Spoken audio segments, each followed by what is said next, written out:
LR, the Liberal Redneck here, coming to you from a country observing the anniversary of the terrorist attack on our nation, commonly referred to as 9/11, and at the same time wondering why no attempt to seek revenge against the country responsible for this heinous assault has ever been made. Of course, the ringleader of the operation was sought out and killed, but bin Laden was nothing more than a pawn operating under the direction of Saudi Arabia. He was actually a member of the Saudi royal family. Only one plane was allowed to depart the U.S. on 9/11 after the attack.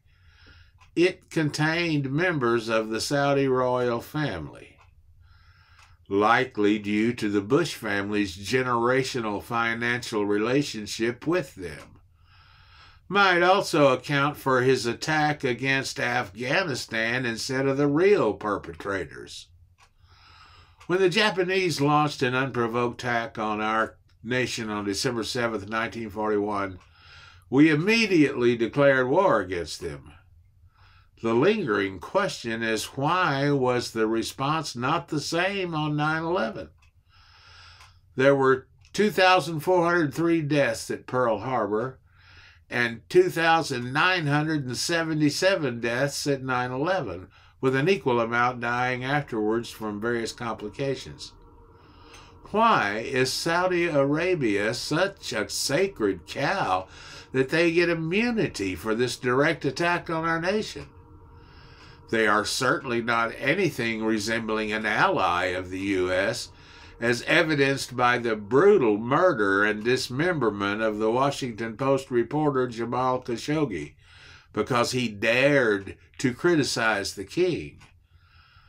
There are strong rumors indicating that Jared Kushner used his highly questionable top-secret clearance to notify the Saudi king about Khashoggi's itinerary so he could set up the assassination on neutral ground in Turkey, and was rewarded with a $3 billion investment in his personal businesses.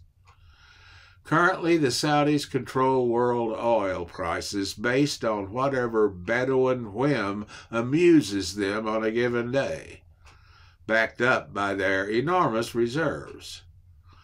Hopefully, the push for renewable energy will render them a lot less powerful in the future. In the meantime, we need to increase our domestic production and cut their irrational maneuverings off at the knees. We must end all arms sales, close our embassies there, and force them out of our country. There should be zero tolerance.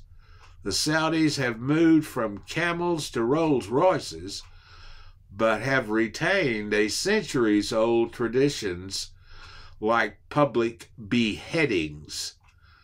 The king has complete autonomy, and he uses it regularly to protect his position, even when it means executing his own family members. It is morally reprehensible for the U.S. to be doing any business with such a bloodthirsty nation. They need a major dose of humility mixed with reality, and we need to be the ones dishing it out. Thanks for listening, and remember, always vote blue.